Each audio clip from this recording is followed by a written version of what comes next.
Hello guys, எல்லாருக்கும் வணக்கம். Welcome to my channel. இந்த வீடியோவில் வந்து என்ன பற்றி டிஸ்கஸ் பண்ணியிருக்கேன் அப்படின்னு பார்த்தீங்கன்னா, எம்ஆர்பி ஃபார்மசிஸ்ட் அதுக்கான salary, posting, age limit and then எக்ஸாம்லாம் எப்படி கண்டக்ட் பண்ணுறாங்க, போன வருஷம் எத்தனை போஸ்ட் வந்துச்சு, அண்ட் தென் அதுக்கு முன்னாடி வந்து எத்தனை போஸ்ட் வந்துச்சு, அண்ட் தென் எஜுகேஷன் குவாலிஃபிகேஷன் எப்படி வந்து எவாலுவேஷன் ஆகிருக்கு அப்படின்னு வந்து நான் ஃபுல்லாக டிஸ்கஸ் பண்ணியிருக்கேன். உங்களுக்கு எதனா டவுட்ஸாக இருந்ததுன்னா ஆர் தென் நான் எதனா தப்பாக சொல்லியிருந்தாலும் அதை வந்து மறக்காமல் கமெண்ட் பண்ணுங்கள். நான் வந்து அதை பார்த்து தெரிஞ்சுக்கிறேன்.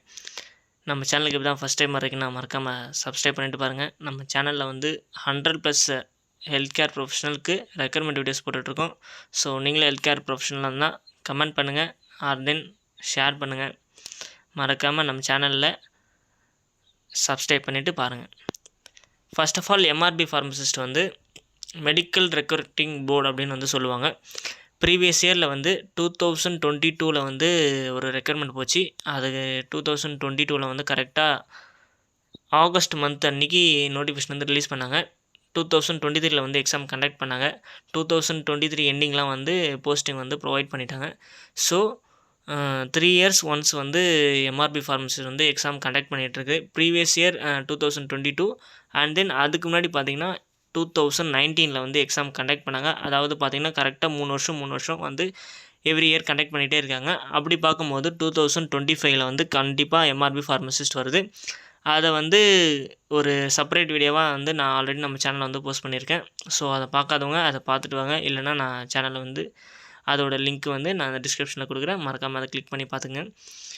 First of all, MRB pharmacist என்ன அண்ட் தென் அதுக்கான சேலரி என்ன அப்படின்ட்டு நான் ப்ரீவியஸ் இயர் நோட்டிஃபிகேஷன் வந்து அதை வச்சு நான் வந்து எக்ஸ்பிளைன் பண்ணுறேன். இதுதான் வந்து ப்ரீவியஸ் இயர் நோட்டிஃபிகேஷன்னு என்றைக்கு ரிலீஸ் பண்ணியிருக்காங்க அப்படின்னு பார்த்தீங்கன்னா ஆகஸ்ட்டு 10 வந்து ரிலீஸ் பண்ணியிருக்காங்க. ஃபார்மசிஸ்ட்டுக்கான சேலரி எவ்வளோ அப்படின்னு பார்த்தீங்கன்னா 35,400லேருந்து 1,12,000 வரைக்கும் சொல்லியிருக்காங்க. இது வந்து பேசிக் பே. நமக்கு பேசிக் பே வந்து 35,000 ஸ்டார்டிங்கில். And then house rent allowance, dearness allowance, medical allowance அதெல்லாம் வந்து நிறைய சேர்த்து கிராஸ் பே வந்து நியர் ஒரு 55,000 வரும். அண்ட் தென் நமக்கு நெட் பே வந்து ஒரு 48லேருந்து அந்த 49 அந்த ரேஞ்சில் வந்து நமக்கு நெட் பே கிடைக்கும். நெட் பே மீன்ஸ் நம்ம இன் ஹேண்ட் சேலரி.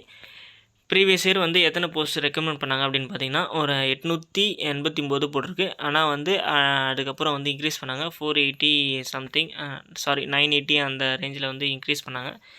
இதில் வந்து என்னென்ன கேஸ்ட்டாக பிரிக்கிறாங்க அப்படின்னு பார்த்தீங்கன்னா BC, MBC, then BCM, ex service men, general அப்படின்னு வந்து பிரிக்கிறாங்க. SC, ST and then womens அப்படின்னு. உமன்ஸ்க்குன்னு வந்து செப்பரேட் கோட்டாவே வந்து ப்ரொவைட் பண்ணியிருக்காங்க. ஸோ உமனாக இருந்தீங்கன்னா நீங்கள் மறக்காமல் எம்ஆர்பி ஃபார்மசிஸ்ட்லாம் விட்டுறாதீங்க. அதெல்லாம் வந்து அப்ளை பண்ணுங்கள். ஏன்னா வந்து உங்களுக்கு தனியாக ஒரு கோட்டாவும் கொடுத்து அண்ட் தென் நீங்கள் வந்து ரிசர்வேஷன் அந்த பிசி, எம்பிசி இருக்குது பார்த்தீங்களா, மெயில் கேண்டிடேட், அந்த ரிசர்வேஷன்லையும் வந்து நீங்கள் வந்து பங்கேற்கலாம். ஸோ உங்களுக்கு வந்து ஆடட் அட்வான்டேஜ் வந்து நிறைய இருக்குது. அண்ட் தென் எல்லாம் வந்து டேட்ஸு வந்து கொடுத்துருக்கு. பே ஸ்கேல் வந்து நான் எக்ஸ்பிளைன் பண்ணிட்டேன். அண்ட் தென் பிசிஎம்முக்கு வந்து ஒன்று செப்பரேட்டாக வந்து கொடுத்துருக்காங்க. என்ன அப்படின்னு பார்த்தீங்கன்னா, அந்த பிசிக்கு 30% ரிசர்வேஷன் இருக்குது பார்த்தீங்களா, அதில் வந்து 3.5% வந்து பிசிஎம்க்கு ரிசர்வேஷன் இருக்குது அப்படின்னு வந்து கன்ஃபார்ம் பண்ணியிருக்காங்க. இதில் வந்து 2022 நோட்டிஃபிகேஷனில். அண்ட் தென் இதுக்கான எஜுகேஷன் குவாலிஃபிகேஷன், ஏஜ் லிமிட்லாம் என்ன பார்த்தீங்கன்னா, ஏஜ் லிமிட் வந்து நான் கண்டிப்பாக ஒன்று நான் சொல்லியே ஆகணும். என்ன அப்படின்னு பார்த்தீங்கன்னா, ஸ்டார்டிங் வந்து 18 இயர்லேருந்து 59 வரைக்கும் சொல்லியிருக்காங்க. ஓசி கேண்டிடேட் மட்டும்தான் அந்த 32, 42, 50 அந்த ரேஞ்சில் வருது. மோஸ்ட்லி வந்து 32 தான் வச்சுக்கோங்க. என்ன ஏஜ் லிமிட் வந்து இதுவாகுது அப்படின்னு பார்த்தீங்கன்னா, மோஸ்ட்லி ப்ரீவியஸ் இயர் அந்த 2022 வந்து செலக்ட் ஆனவங்க வந்து ப்ரொஃபஸர்ஸ், அந்த ப்ரொஃபஸர் ஏஜ் லிமிட்டில் தான் வந்து செலக்ட் ஆகிருக்காங்க. மோஸ்ட்லி ப்ரொஃபஸர்ஸ் தான் வந்து செலக்டே ஆகிருக்காங்க அப்படின்னு வந்து ஒரு நியூஸ் வந்து வெளியே வந்திருக்கு. ஏன் அப்படின்னு பார்த்தீங்கன்னா, ப்ரொஃபஸர்ஸ் வந்து அவங்க வந்து டீச்சிங் லைன்லேயே இருப்பாங்க. டீச்சிங் லைன்லேயே இருக்கும்போது அவங்களுக்கு வந்து ஃபார்மசிஸ்ட் நாலேஜ் ஆல்ரெடி இருக்கும். அவங்க வந்து தமிழ் மட்டும் படித்தா போதும். ஸோ அவங்க வந்து ஆல்ரெடி தமிழ் வந்து அவங்கெல்லாம் படிச்சிருப்பாங்க. ஏன்னா வந்து அவங்களுக்கு தமிழ் வந்து ஈஸி. இப்போ வர இதெல்லாம் வந்து நிறைய பேர் வந்து ப்ரைவேட் ஸ்கூல் படிக்கிறதுனால தமிழ் வந்து மறந்துடுறாங்க. காலேஜில் வந்து நமக்கு தமிழ் இல்லை. ஸோ என்ன அப்படின்னு பார்த்தீங்கன்னா, நம்ம வந்து அந்த ப்ரொஃபஸர்ஸ் கூட வந்து காம்பீட் பண்ணுற மாதிரி இருக்குது. ஸோ வந்து கட் ஆஃப் வந்து நீங்கள் அதிகமாக எடுக்கிற மாதிரி இருக்கும். ஸோ அந்த பட்சத்தில் வந்து ஏஜ் லிமிட்லாம் வந்து கவர்மெண்ட் வந்து குறைச்சா நல்லாயிருக்கும். ஏன்னா யங்ஸ்டர்ஸ்க்கு வந்து நிறைய வாய்ப்பு கொடுக்கலாம். ஏன்னா யங்ஸ்டர்ஸ் வந்து ஆல்ரெடி நிறைய பேர் வந்து ஃபார்மசி சைடில் பார்த்திங்கன்னா நிறைய பேர் அன்எம்ப்ளாய்மெண்ட்டாக இருக்காங்க. ஏற்கனவே வேலை இருக்கவங்க தான் வந்து வேலை வாங்கிட்டு இருக்காங்க. ஸோ அதை வந்து கவர்மெண்ட் வந்து கன்சிடர் பண்ணி ஏஜ் லிமிட்டை வந்து கம்மி பண்ணலாம். ஆல்மோஸ்ட் ஒரு 32 அந்த ரேஞ்சே வந்து போதும். இந்த 59லாம் வந்து கொஞ்சம் அதிகம் தான். நெக்ஸ்ட்டு பார்த்தீங்கன்னா எக்ஸ் சர்வீஸ் மேனுக்குலாம் வந்து அதிகமாக ப்ரிஃபரன்ஸ் கொடுக்குறாங்க. நீங்கள் எக்ஸ் சர்வீஸ் மேனாக இருந்தாலும் அப்ளை பண்ணுங்கள். இந்த எஜுகேஷன் குவாலிஃபிகேஷனை பற்றி நான் கண்டிப்பாக சொல்லி ஆகணும். என்ன அப்படின்னு பார்த்தீங்கன்னா 2019 ரிலீஸ் பண்ண நோட்டிஃபிகேஷனில் வந்து டிப்ளமோ ஃபார்மசிஸ்ட் மட்டும்தான் எலிஜிபிள். பிஃபார்ம் வந்து எலிஜிபிள் இல்லை. ஏன் அப்படின்னு பார்த்தீங்கன்னா பிஃபார்ம் கேண்டிடேட்டுக்கு வந்து நிறைய ஆப்பர்ச்சுனிட்டி இருக்குது. ஏன் அப்படின்னு பார்த்தீங்கன்னா அவங்க வந்து டிஸ்பென்சிங் போகலாம், ரிசர்ச்சில் போகலாம், அண்ட் தென் மேனுஃபேக்சரிங் யூனிட்டில் போகலாம், அண்ட் தென் ஹையர் ஸ்டடீஸ் வந்து ஈஸியாக போயிட்டு அவங்க வந்து படிக்கலாம். ஆனால் டிப்ளமோ கேண்டிடேட்டுக்கு வந்து அப்படி கிடையாது. அவங்களுக்கு வந்து ஒன்லி டிஸ்பென்சிங் மட்டும்தான். அதுவும் இல்லைனா மெடிக்கல் கோடிங்லேயும் வந்து நிறைய வந்து அவங்கள வந்து இப்போ டிப்ளமோவில் எடுக்கிறதுல பிஃபார்ம் வந்து தான் எடுக்கிறாங்க. அண்ட் தென் பேச்சுலர் டிகிரி தான் வந்து ப்ரிஃபர் பண்ணுறாங்க. ஸோ அவங்களுக்கு ஒரே ஒரு ஓப்பனிங் மட்டும்தான். என்ன அப்படின்னு பார்த்தீங்கன்னா ஹாஸ்பிட்டல் லைன் டிஸ்பென்சிங் மட்டும்தான். ஸோ நீங்கள் டிப்ளமோ கேண்டிடேட் இருந்தால் மறக்காமல் கமெண்ட் பண்ணுங்கள். நீங்கள் வந்து என்ன நினைக்கிறீங்க அப்படின்ட்டு மறக்காமல் அதையும் கமெண்ட் பண்ணுங்கள். இந்த 2022 தான் வந்து பிஃபார்ம் வந்து ஆட் பண்ணியிருக்காங்க. நீங்கள் வந்து அதுலேயும் அப்ளை பண்ணும்போது கம்பல்சரி வந்து ரெஜிஸ்டர் பண்ணிடணும். நீங்கள் வந்து 3rd இயர் 4th இயர் படிச்சிங்கன்னா எழுத முடியாது. கம்ப்ளீட் பண்ணி ரெஜிஸ்டர் பண்ணியிருந்தால் தான் வந்து நீங்கள் எழுதவே முடியும். நெக்ஸ்ட்டு என்ன குவாலிஃபிகேஷன் அப்படின்னு பார்த்தீங்கன்னா சிட்டிசனாக இருக்கணும், அதெல்லாம் வந்து சொல்லியிருக்காங்க. இதெல்லாம் வந்து தேவையில்லாத நமக்கு. நெக்ஸ்ட்டு எக்ஸாம் பேட்டர்ன் வந்து நான் ப்ரீவியஸ் வீடியோவில் சொன்ன மாதிரி தான். தமிழில் பாஸ் ஆனால் தான் நீங்கள் வந்து ஃபார்மசி அந்த பேப்பரே வந்து கரெக்ஷன் பண்ணுவாங்க. ஸோ தமிழில் ஃபெயில் ஆகிட்டிங்கன்னா ஃபார்மசி பேப்பரை நீங்கள் சென்டமே எடுத்திருந்தாலும் அதை வந்து கரெக்ஷன் பண்ண மாட்டாங்க, ரிஜெக்ட் பண்ணிவிடுவாங்க. தமிழில் தான் வந்து ப்ரீவியஸ் இயர் அந்த 2022 எழுதுனாங்க பார்த்தீங்களா, அந்த இதில் வந்து பாதி பேர் தமிழில் தான். எனக்கு தெரிஞ்சவங்களும் இருக்கட்டும், மற்றவங்களும் இருக்கட்டும், ஒரு 50% ஆஃப் கேண்டிடேட் வந்து தமிழில் தான் வந்து ஃபெயில் ஆனாங்க. ஸோ வந்து தமிழில் வந்து நீங்கள் கம்பல்சரி இப்போலேருந்தே படிக்க ஆரம்பிச்சிருங்க. ஒரு மந்த்துக்கு ஒரு 10 மார்க் படித்தாலும் மினிமம் அந்த 50 மார்க் தான் டோட்டலே. அந்த 50 மார்க்கில் வந்து 40% எடுக்கணும். அதாவது ஒரு 20 மார்க் எடுத்தாலே வந்து நீங்கள் பாஸு. ஸோ நீங்கள் வந்து அதுக்கு டைம் வந்து அலோகேட் பண்ணி நீங்கள் படித்தே ஆகணும். அதில் வந்து 40% நீங்கள் எடுத்தாலே வந்து நீங்கள் பாஸு. நெக்ஸ்ட்டு ஃபார்மசிக்கு வந்து 2 ஹவர் கொடுக்குறாங்க. மொத்தம் வந்து 100 மார்க்ஸு, 100 கொஷின் வரும். ஸோ அதில் வந்து பாஸ் மார்க் பார்த்திங்கன்னா SC STக்கு வந்து 30, அந்த அதர் கேண்டிடேட்ஸ்க்கு வந்து 35 எடுத்தால் பாஸு. நெக்ஸ்ட்டு பார்த்திங்கன்னா எக்ஸாம் சென்டர் எங்கே போடுறாங்க அப்படின்னு பார்த்திங்கன்னா சென்னை, திருச்சி, மதுரை, கோயம்புத்தூர் அந்த ரேஞ்சில் தான் போடுறாங்க. ஸோ அதெல்லாம் நீங்கள் வந்து பார்த்துக்குங்க.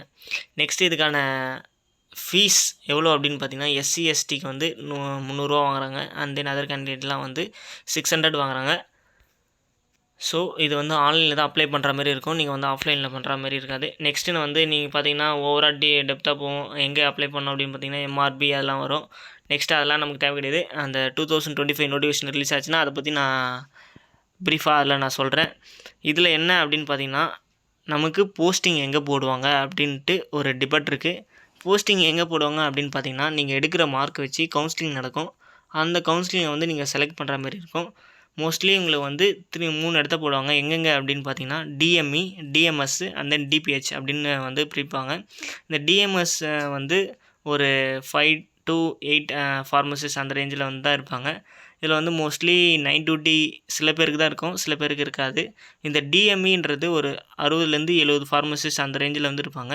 இதில் வந்து கம்பல்சரி வந்து ரொட்டேஷன் ஷிஃப்ட் தான், நீங்கள் வந்து நைட் ஷிஃப்ட் பார்க்குற மாதிரி இருக்கும். அண்ட் தென் DPH இதுலேயும் வந்து அவ்வளோ வந்து எனக்கு அதை பற்றி நாலேஜ் இல்லை. நான் DPHயில் வந்து 3 இடத்த வந்து நம்மளை வந்து போஸ்டிங் போடுவாங்க. இதில் வந்து ப்ரொமோஷன் எப்படி ப்ரோ அப்படின்னு கேட்டிங்கன்னா உங்களை வந்து ஃபஸ்ட்டு ஃபார்மசிஸ்ட்டாக அப்பாயின்மெண்ட் பண்ணுவாங்க. அதுக்கப்புறம் ஒரு 2 to 3 இயர்ஸ் போனதும் நீங்கள் வந்து சீனியர் ஃபார்மசிஸ்ட்டாக கன்வெர்ட் ஆவீங்க. சில பேர் வந்து என்ன அப்படி சொல்கிறாங்க அப்படின்னு பார்த்தீங்கன்னா ப்ரொமோஷனுக்கும் அந்த ஃபார்மசிஸ்ட்டுக்கும் சேலரி வந்து அந்தளவுக்கு டிஃபர் ஆகாது. உங்களுக்கு வந்து வருஷம் வந்து சேலரி வந்து இன்க்ரிமெண்ட் ஆகிட்டே தான் இருக்கும். ஸோ உங்களுக்கு வந்து போஸ்டிங் வந்து அவ்வளோ முக்கியம் கிடையாது அப்படின்னு வந்து சொல்கிறாங்க. Next chief pharmacist and then secretary pharmacist இதிலே வந்து என்ன ஒரு போஸ்டிங் என்ன இருக்குது அப்படின்னு பார்த்தீங்கன்னா மெடிக்கல் ஸ்டோர் ஆஃபீஸர் அப்படின்னு வந்து மெடிசன் ஸ்டோர் ஆஃபீஸர் அப்படின்ட்டு செப்பரேட்டாக ஒரு இது இருக்குது. அண்ட் தென் கவர்மெண்ட்லேயே வந்து அந்த ஃபார்மசி சூப்பர்வைசர் இருக்காங்க பார்த்தீங்களா, அதுவே வந்து ரெக்யர்மெண்ட் வந்து வந்தாலும் வரும் அப்படின்ட்டு மெடிக்கல் போர்டில் வந்து ஒரு கருத்து கணிப்பு இருக்குது.